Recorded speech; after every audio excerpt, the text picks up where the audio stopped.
Thanks, Mark. Okay, well, Mark, thank you. Thank you to Ian. Thank you to all for being here today to hear about what we're doing. After what Ian just did, he didn't leave me much. Actually, he covered the whole brief. So what I'm going to do is give you a little bit of the detail behind how we are going to do some of those things. So I just want to start off, actually, before I address this slide, in fact, I just want to start off with a couple more minutes on where we've come from. We've put a lot of effort over the last few years into measuring, managing, and reducing our own carbon footprint. We've put a lot of effort into energy reduction targets and carbon reduction targets, which we've had as far back as 1992. We've put a lot of work into some fairly dry topics like standards development, like product footprinting, like Scope 3 emissions, understanding different ways of measuring it. And that background has helped us with where we are today. We've focused on managing our energy down. Is Richard Tarberton from our Energy and Carbon Unit here today? Richard, hi. Richard runs a team within BT TSO, our operational unit, that's now rolled out a building energy management system to 2,300 of our sites that's been a big contributor to reducing our energy and reducing our carbon. And that's focused on our own operations. So that's where we've come from. As Ian referred to, we're now looking at a different sort of challenge here. We're looking at this challenge that we're using up resources at 1.5 times the planet's ability to replenish them, rapidly moving by 2020 towards 2 times the planet's ability to replenish the resources we're using. And if we look at a carbon basis, we see a very similar thing. Despite a lot of activities across a lot of companies, the trajectory is still going in the wrong direction. So within that background, what we've tried to do is look for a way to change that trajectory. What can we do to take us from what, in retrospect, I'll characterize this idea of reducing our own footprint? What can we do to take us from that concept of less bad to a concept of net good? So our most material impact is the area of energy, carbon, and climate change. It's our most material impact for a number of reasons. Climate change impacts our business. If you look at our 2012 and our 2013 annual report and accounts, it's not the Better Future report that people like me produce. The annual report and accounts, you'll see that in 2012 snow and in 2013 rain had a significant impact on our network, on our fault rates, and on our customer service. And while I can't attribute any individual weather condition to climate change, the increased variability that we're seeing and that we anticipate to continue seeing will have an impact on our company. We have a hefty cost from energy usage. Energy is the lifeblood of our network, so we have a dependency on it, and there's an opportunity in there for us.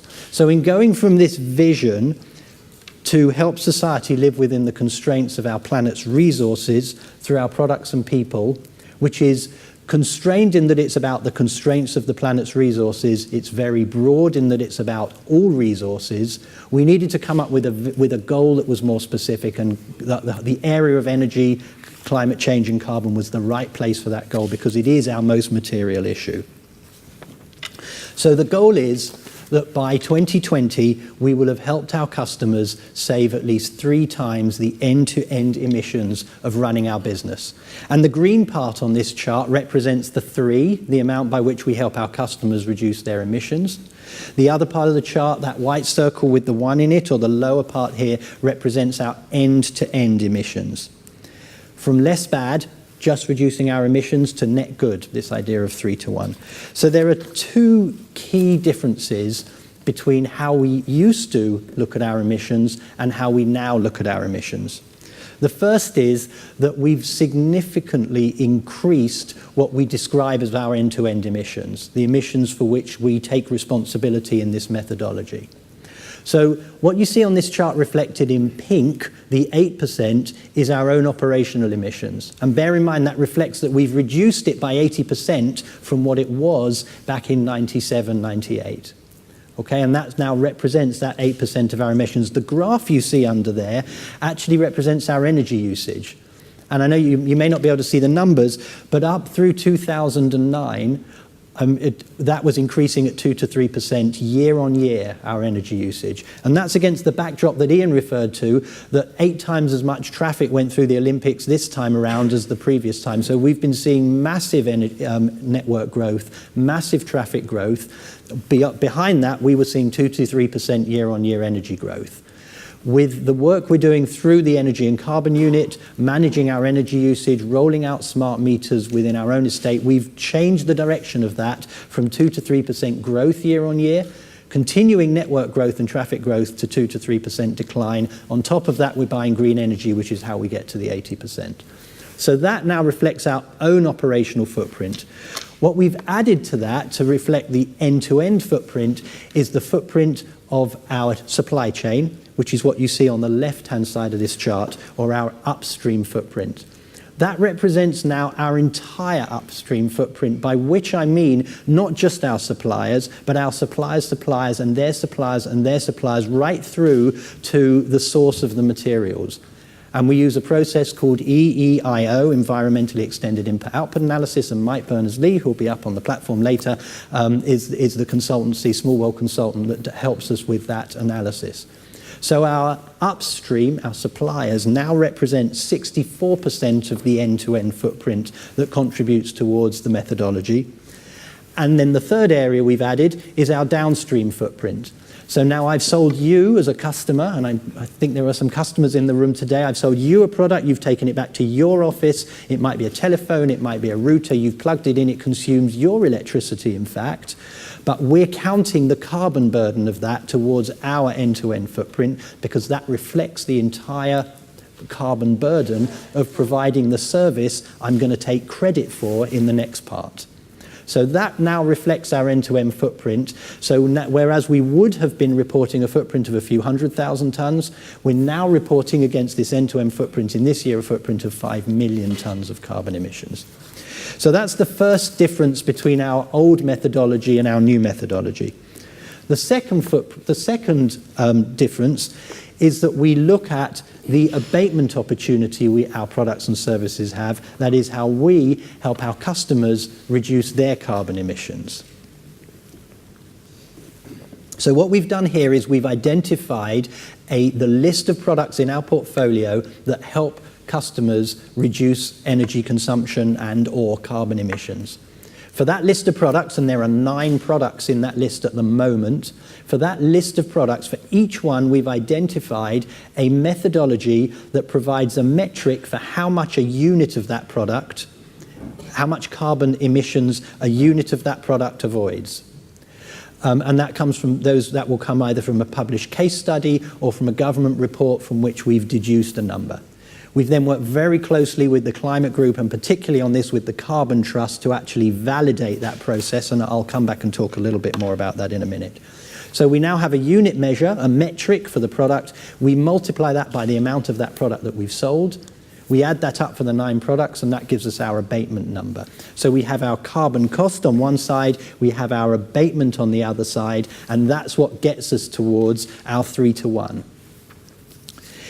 In many respects, this is like a carbon P&L, where helping our customers represents the equivalent of revenue from a financial perspective, and the burden represents the equivalent of cost. It's not quite as sound yet as a financial P&L, but you can use that sort of analogy. And in fact, it does have a financial benefit, because reducing that carbon generally comes with reducing energy, which comes with cost saving. Improving how we can help our customers is about growing our portfolio, which also comes with revenue. So there is a financial linkage as well. And what we hope to do with this is, in the same way as a financial P&L can bring everybody in the company together around a financial profit and loss, this is a tool for us to bring everybody in the company together, both the operational side and the customer-facing side, together around a carbon goal. So where are we now? We're at 1 to 1 now. That is, our carbon emissions, our end-to-end carbon emissions are 5 million tonnes. Our methodology shows us that we are currently able to show we've helped our customers on a year-by-year basis avoid it's marginally higher than 5.2 million tons of carbon emissions. And all of this is data that's in our Better Future report, and in fact in our annual report and accounts as well. So we have a goal to get to 3 to 1. And as Ian referred to, we're going to do that. In fact, we're going to do that in 3 ways. We're going to do that by selling more of the things that we already sell that have a carbon abatement opportunity.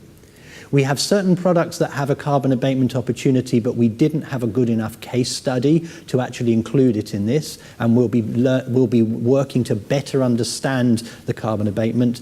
And thirdly, by adding new products and services and propositions into our portfolio in the areas of smart city, smart transport, logistics, connected home. And that's how we're going to grow from where we are at 1 to 1 to 3 to 1, and I didn't put the slide up. There we go. How we're going to grow from where we are at 1 to 1 to 3 to 1. This is the slide the piece I want to finish off with. It's been very important to us as we've gone through this to consult widely. So we started off working with both the Climate Group and the Carbon Trust. The Carbon Trust have helped us by actually working on the methodology with us, that we took our original methodology, which we'd spent some time on internally. We'd done a little bit of informal stakeholder engagement, but we took that to the Carbon Trust, who have worked with us to review it, help us refine it and endorse it. So what we're coming out with is something that's not just created by us, but is worked on by an organisation that independently of us is an expert in this area. And the Climate Group have helped us with stakeholder engagement. That is formal one-on-one engagements with practitioners from the business world, from government, from NGOs, which has really helped us understand better how we can refine the methodology, how we explain it and articulate it better. One of the most important things we learned is that we can't do this alone. We could try and do it alone, but even if we achieved it, it would be a real Pyrrhic victory. Getting to 3 to 1 by ourselves, if nobody else gets anywhere, means we won't have made much impact on climate change. We are a big energy buyer, but we're not a big enough energy buyer that we're going to actually by ourselves impact climate change. So even if we could get there on our own, it really doesn't serve the underlying purpose of doing this. But we don't really think we can get there alone. There are 3 critical things we need to happen in order to get there. One is we need our customers helping draw us in that direction. If you're a customer and you're here today, I need you saying to your account manager or whoever looks after you from BT, here's my carbon target. Here's the stretch I have. Here are our resource limitations. For some companies, it may not be carbon. It may be a different resource limitation. Here are the limitations we are looking towards in the future. How can your products and services help me? Because that brings us forward as a company as well. And if we can help you reduce your emissions, we can take that and count it towards our 3 as well. So we've sort of linked ourselves with helping our customers reduce their carbon emissions and improving their sustainability impact. We need our suppliers to be on board with us, partly because 63% of our footprint is now our supply chain footprint, but also because our suppliers, we work closely with our suppliers to build our products and services. So whether it's the consumption of a telephone or a router that somebody has helped us, has designed for us, or whether it's bringing partners together, suppliers in a partnership to bring a proposition out to the marketplace, we want our suppliers coming to us saying, we've got ways to help you reduce your footprint, we've got ways to help you with your customers, and we're reducing our own. So we need our suppliers with us as well. And we need our partners in the ICT sector with us, because by multiple companies doing this, it will really build the momentum. I hope one day somebody will say they've beaten us. It'll be a bit painful when somebody says we're a little ahead of you, BT, but it'll be the sort of motivation we need to say, right, we need to look at what we can do more. So all of those 3 levels. In order to do that, we have open sourced the methodology. So the methodology we've built and we've put a lot of work into, and a lot of our partners have helped us with it, have put a lot of work into, is available, publicly available, so other companies can replicate it if they're in a similar business to us for themselves, or learn from it if they're in a different business. The specific examples may not be applicable, but the methodology should be. So we've open sourced the methodology. It's all available on the bt.com website at the Better Future Net Good pages. So you can actually see exactly how we've done it and how we've built it. So we've come up with one way of doing this. We do know that there are other ways to do it.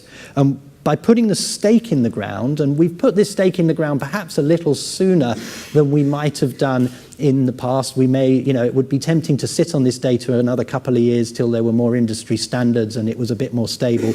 But by putting the stake in the ground, we hope others are going to do the same. We hope they're going to help us improve it, build on it, try it for themselves, perhaps even come up with a better methodology that we can then adopt things from. And by doing that, we hope together with other companies, we'll be able to shift from the focus being on doing less bad to the focus being on doing net good. So thank you very much. I think I hand back to Mark now, who's going to introduce everybody else.